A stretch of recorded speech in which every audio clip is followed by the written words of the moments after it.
Hugo Reamer was a traveling overseer among Jehovah's Witnesses back in the earlier part of the 20th century. And Brother Reamer once stayed with an elderly witness couple who lived on the outskirts of Richmond, Virginia. And years later, in looking back on that visit, Brother Reamer described what happened one morning. I'd like to read it to you. Brother Reamer later wrote, "The brother went down to get the mail before breakfast, and when we had breakfast, he said, 'Brother Reamer, I got a new watchtower this morning, and do you know the first thing that Ma and I do when we get that tower? We kneel down before we take the wrapper off and ask Jehovah to make us worthy to see what the message is that Jehovah has for us. Now, before we take the wrapper off, will you kneel down and pray with us?'" Well, you talk about appreciating the Watchtower magazine. The Awake also is appreciated by millions. Years ago, when we were still mailing out subscriptions from Bethel, when your subscription was about to expire, you'd get this little reminder in the magazine to tell you to renew. Well, here's a letter we got back then. "Dear Awake, let my subscription expire? Are you crazy or something? This little gem of a magazine is about life with subjects that the vast majority of publications don't touch. I'm not one of Jehovah's Witnesses, but I do admire the depth and quality of your magazines." So you talk about appreciating the Awake magazine. Well, what about you? Do you appreciate our journals? Why should you? How can you show that you do? Let's take the why question first. Why should we appreciate these journals? Well, there are two reasons, really. One is that they are instruments of the faithful slave to teach us. Now let's just look back at Matthew chapter 24 and note what Jesus said about the slave. Matthew 24 and verse 45. Jesus said, "Who really is the faithful and discreet slave, whom his master appointed over his domestics?" Now notice, "to give them their food at the proper time."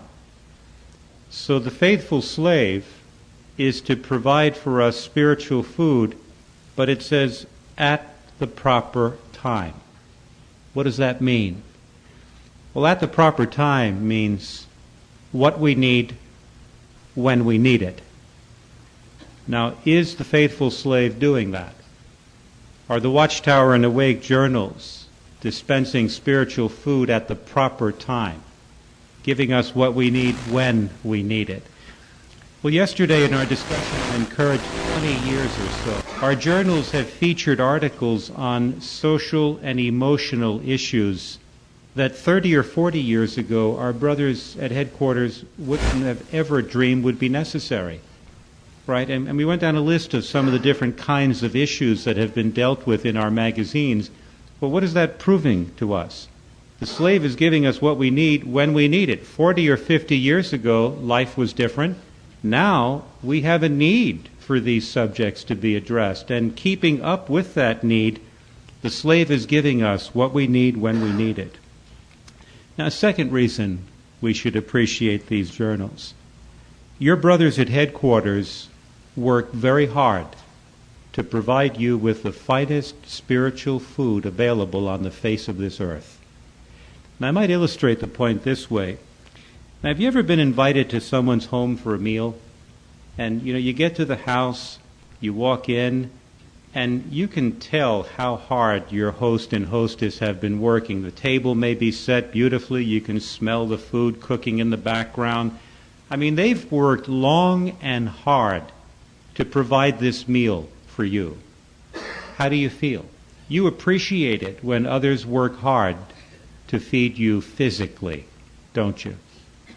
Well, similarly, when you understand just some of the hard work involved in preparing these journals that are designed to feed you spiritually, it can deepen your appreciation.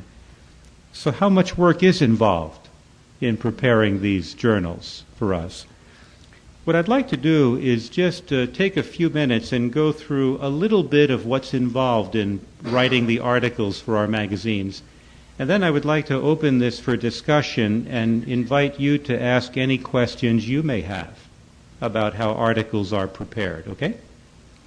Now, among the most common questions we've been asked is, well, first off, who writes the articles? Well, the answer is that since 1942, it's been the policy of Jehovah's Witnesses that the writers would remain anonymous as to what they write. The last signed publication of Jehovah's Witnesses was the book Children, published back in 1941. And if there's a copy in the Kingdom Hall Library and you open to the publisher's page, it actually says by J.F. Rutherford, who then took the lead among Jehovah's Witnesses. And then it said author of, and it listed other books that Brother Rutherford had written. Well, Brother Rutherford died some months after that book was released, and ever since then it's been our policy that we would never again attach the name of a writer to an article as the writer. What we can tell you is this, that in the writing department at Brooklyn Bethel, there are about 70 brothers and sisters working. Now, of that number, about 24 are writers. And then there are about 8 proofreaders, 8 researchers, and then secretaries and other support personnel, making up a total of about 70. In about a dozen branches around the world, we have writing desks where 1 or 2 brothers are assigned to do some writing and to send those articles to Brooklyn. And when those articles get published in Awake, for example, it's often with the byline, by Awake writer in such and such a country. Now sometimes folks will also ask, how are article assignments made? In other words, are you always assigned a subject? And the answer is the writers get their assignments in one of 2 ways. First, they may just get an assignment, and that assignment might be based on reports that come into the governing body from the field, and that filter down to the writing committee, and then the writing committee, which is made up of 4 members of the governing body, will assign the writers subjects. The other way the writers get assignments is they're invited to submit ideas. And so the writer can supply an outline of what he would recommend as an article. And if the outline is approved, then the writer can work on that article. And that lets the writers at times work on subjects that they're personally interested in. Something else you may have wondered is, are there Watchtower writers and Awake writers? Do you write for one journal or the other? And the answer is no. The brothers can write for either journal. The nature of the article, of course, will determine which journal it ends up getting published in, right? Something that deals with spiritual matters more likely would be handled in the Watchtower, and you can well guess what kinds of articles would be more suitable for Awake. Another very common question is, how much time does it take to write an article? And that really is impossible to answer because it varies from writer to writer, and with each writer it may vary from article to article, depending upon the nature of the article. I mean, it can take a week or a month to write an article, again, depending upon a variety of circumstances. How far in advance are the articles written, you may wonder. I know what folks will often say is, I open up this magazine and I look at the lineup of the articles, and then I turn on the news, and it's like, how do you do that? And, that's a good question, because the reality is that the articles are completed and turned in for processing a little more than 7 months before the date on the cover. Every Monday morning at the Brooklyn Bethel in the writing department on the 8th floor of the 25 Columbia Heights building, a new issue of the magazine is turned in for processing. For example, tomorrow morning, all of the articles for the September 2007 Awake will be turned in. Now, the magazines are printed about 2 months before the date on the cover. So that really allows 5 months for all the processing. Now, we need that much lead time because we're publishing simultaneously in many languages around the world. And our journals have never been in the business of publishing news or late-breaking stories. We're not rushing to be the first to report on something. That's what the evening news or newspapers each day are for. Our journals are dealing more with the meaning of world events. So we don't have to be the first to report that something has happened, when we can later explain the significance of certain events in light of Bible prophecy. What's involved in processing an article?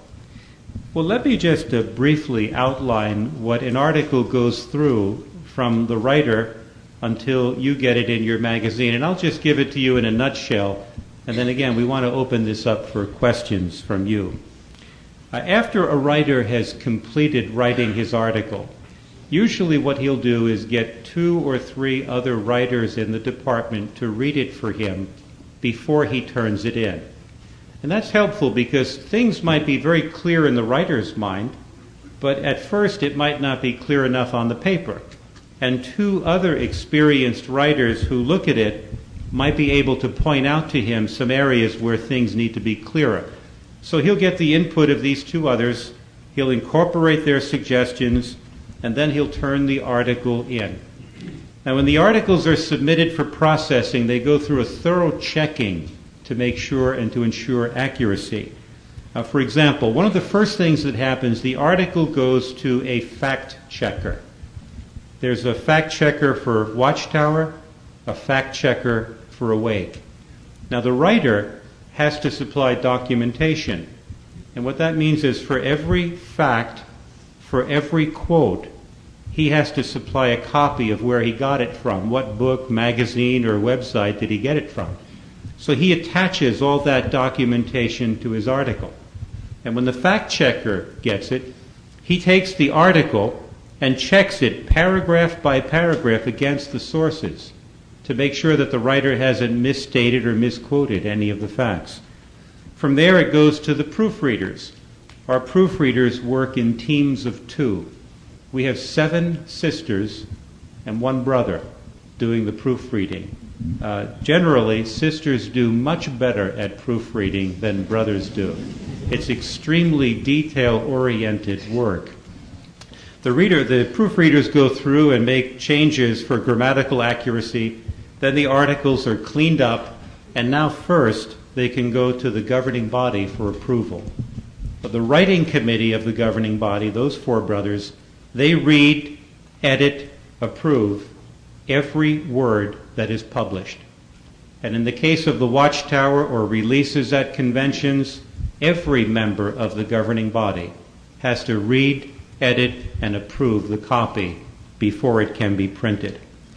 Now, at some point in this process, a copy of the articles are sent electronically to the art department at Patterson. The writing department's in Brooklyn, the art department's at Patterson. So when the art department gets the articles electronically, an artist is assigned to look through an article and to come up with ways of illustrating visually the points that are made in the article. At some point in this process, when the copy has been cleaned up and approved, it's also sent out electronically to the translators around the world. We have some 2,500 translators around the world in more than 146 locations. And what that enables us to do is we can print the Watchtower in more than 150 languages simultaneously. And that means that the lesson we studied today on Jehovah's Day will be studied around the world this week, right, by those speaking those 150 or more languages that actually represent 99% of our brothers around the world. I can remember when I was younger that even languages like Spanish and Italian were 4 to 6 months behind the English. And we would study our Watchtower in English, and then the Italian or Spanish congregations would have to wait another 4 to 6 months before they could study the same lesson. Well, that doesn't happen anymore because we're publishing simultaneously in so many languages. Well, in a nutshell, That's what happens to an article before you can get it in your hand in the magazine and read it. What I'd like to do now, though, is open this up for any questions that you may have. The only thing that's confidential, of course, is who writes what. But apart from that, there are no secrets, okay?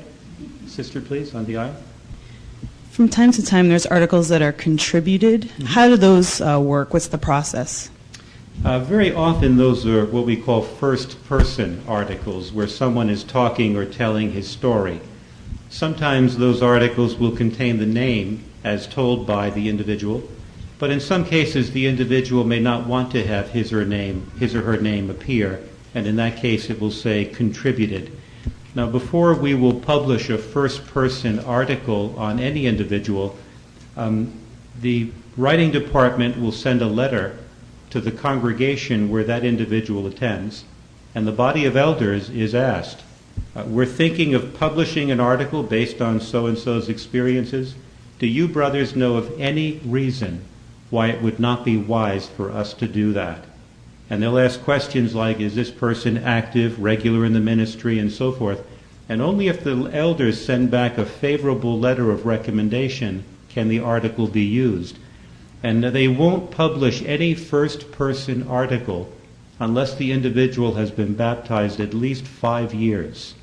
It's felt that an individual needs to establish some type of track record in the truth before we can commit to publishing his or her story in one of our journals. Okay, another question? Sister, please. Are these contributed articles solicited, or do they just write them and send them in? In most cases, somehow they're recommended. It could be that a traveling overseer comes across an outstanding experience and he says something to someone in the writing department at Bethel. Sometimes experiences are sent in, and then if the brothers follow up on them, they'll follow the approval process I mentioned a moment ago. It can come in one of two ways. Most often, if we hear of a story, we'll take the initiative to write and ask for it. Please, sister down here. As you indicated, the magazines are printed at 150 languages. So when that article is sent to the art department, is the artwork or the graphics attached to that article considered based on different countries? Yeah, it's a good question. We're preparing a magazine that is international in scope, and that very much is given attention to when the artwork is planned. What kind of pictures would work well, not just in this country, but in other countries and cultures. And believe it or not, you have to be very, very careful. For example, some years ago, there was a magazine that on the cover was going to talk about different religions, and the cover had different religious symbols, like a cross, a Star of David, a Muslim symbol.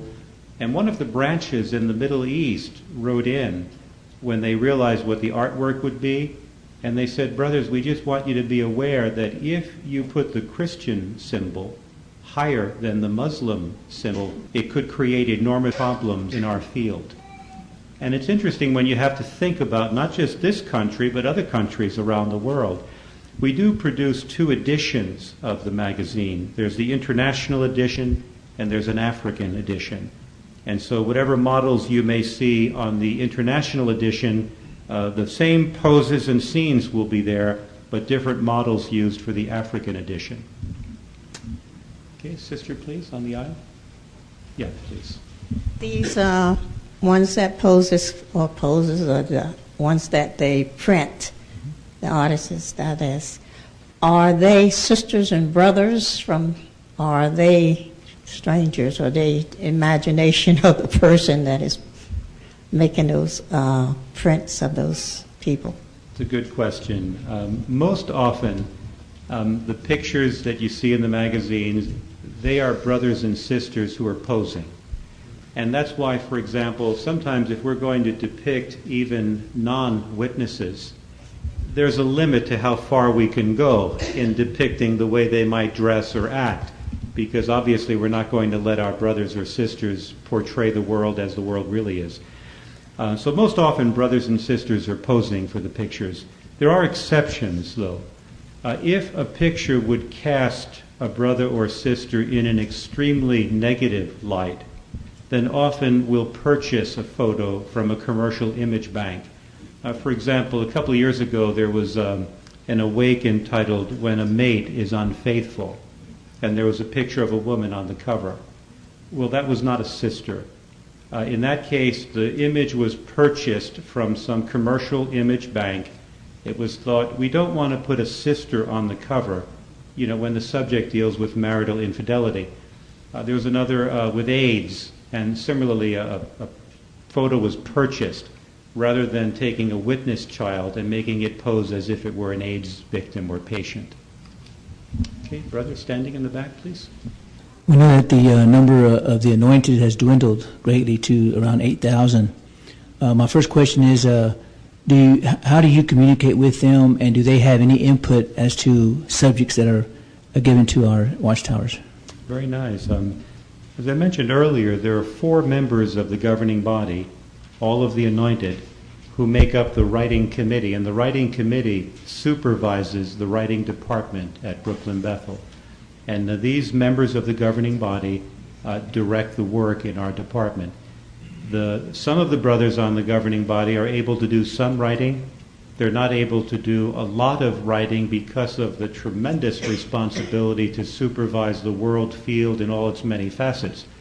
But the governing body does read and approve and edit everything that's printed. And for that reason, the end product can be viewed as coming from them. In our department, we actually have 3 members of the governing body who work on that floor, and they're very much involved in the day-to-day operations in that department.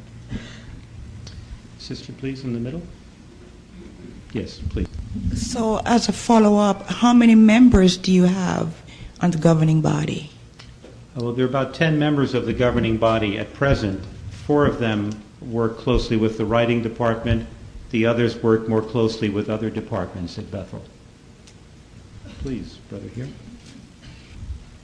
Since the questions reflect sometimes a deep understanding of the Bible, are all questions from readers derived from those who are in the truth, or may they also come from those who have simply been reading the journals for some time? Most often, the questions from readers in the Watchtower, those are questions that are generated internally. It's not likely that a non-witness would raise the kinds of questions we would deal with in questions from readers. Occasionally, those questions reflect discussions and decisions of the governing body. Those brothers are also readers of our magazine, and they may have questions that they want to see answered, and of course they'll direct what the answer should be. So sometimes those items are printed or written to reflect decisions that the governing body has made and that they want to make sure is presented clearly. Okay, sister in the back, please, all in the back. How do they determine what subjects will appear in the Young People Act sections, and do they interview young people in the truth? Good.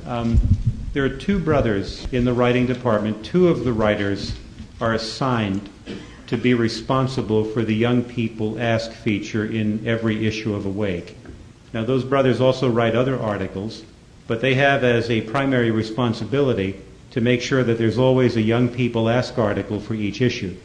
And those brothers are very much involved with young people. Yes, they do interview. They'll interview personally on the telephone, via email, send out questionnaires to young people. They very much want to keep their fingers on the pulse as to what young people are thinking about and what the kinds of questions that need to be addressed. Okay, a brother standing there, please. When the magazines are presented after they're finished and they're sent in, when they're distributed to the different language groups, how long do they have to translate? I know that there's a lot of the work done with software, but of course there's translation committees. How long do they have to submit their articles after they've translated them? They're actually sent the copy at more than one point during the process. They're given an early copy shortly after the articles are submitted, and then later on they're given updates as things are corrected or edited. But that way they can at least get started with the translation. But they do end up having a couple of months for their work. The translators around the world are given some help. There's a team of sisters in the writing department who all have missionary experience, and therefore they speak a number of different languages. And they're assigned to look through the English text, and they look for any figures of speech or expressions that from their experience they know would be a challenge to translate, and then they'll put in brackets a little explanation of what it means. And that's extremely helpful to the translators. Like, there was one time when they were publishing something in, it was about managing finances, and in English it said, avoid outlandish expenses. And in that case, there was no translator comment included to explain what it means. And I understand it got translated into one Asian language as avoid traveling abroad. So they do their best to give the translators a little help that way. Okay, sister, please. Do you have different writers for our books that are published in comparison to the Watchtower and Awake? Good question. The answer is no.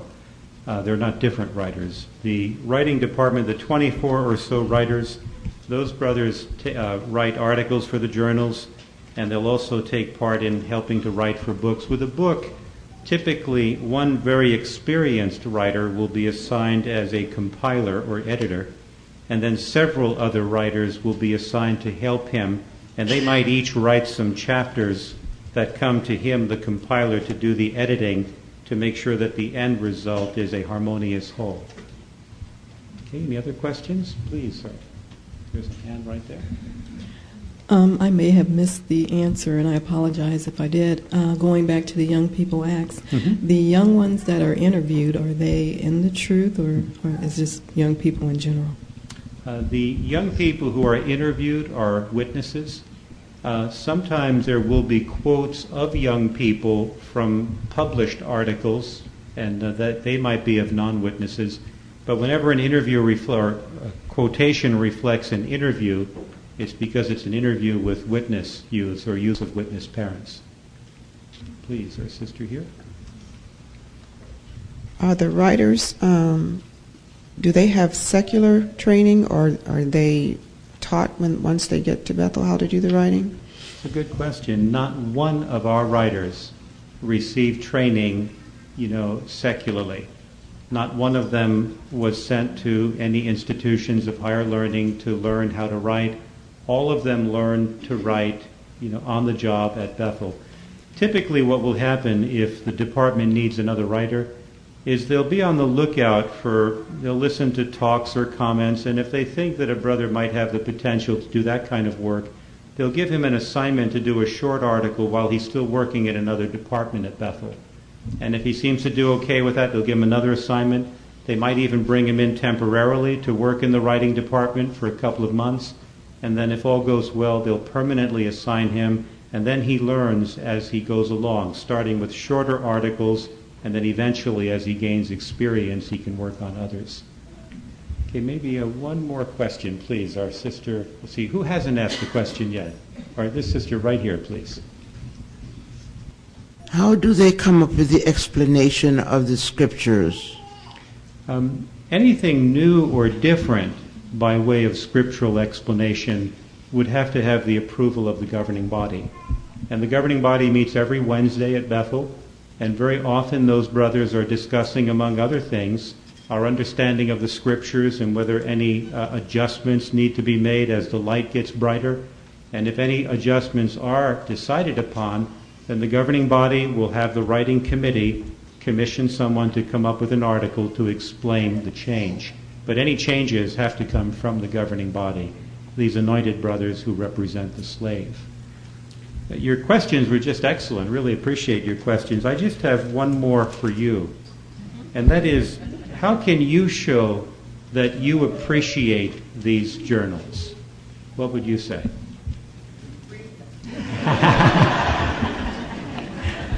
Very good. Read them. Okay. What else would you say in addition to reading them? Sister Walker? He's coming. Place them with other people. Good. Can you think of any other ways to show that you appreciate these journals? Please.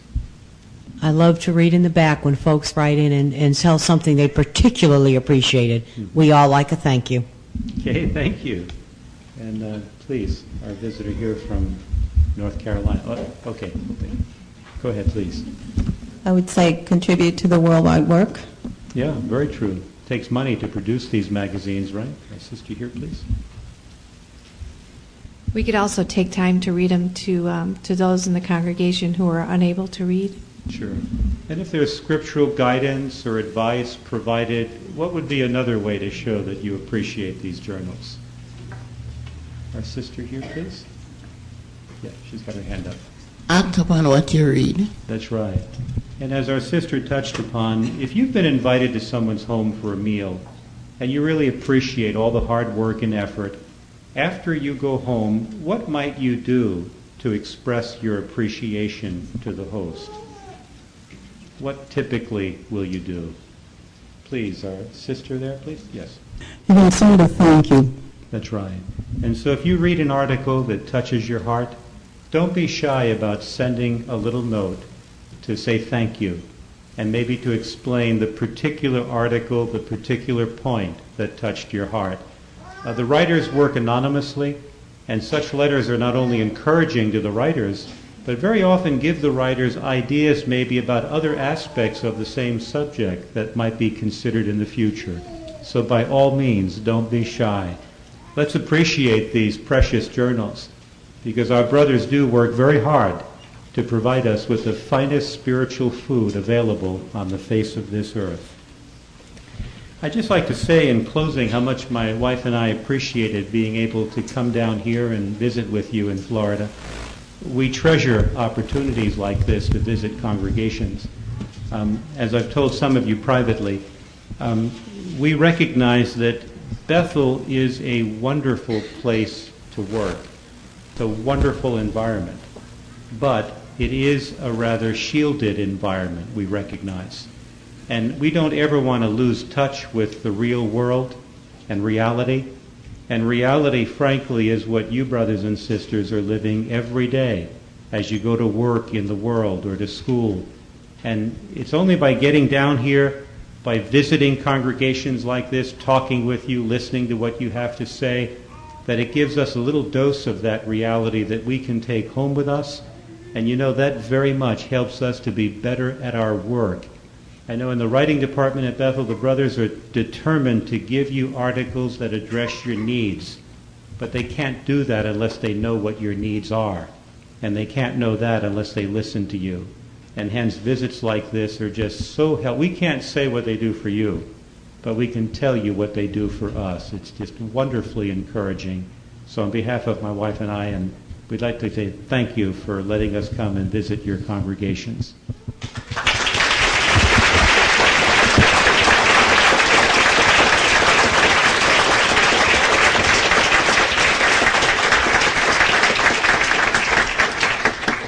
Are there any other announcements before we conclude? I think the chairman covered, but we're going to close with the song listed in our watchtower. Is that 165?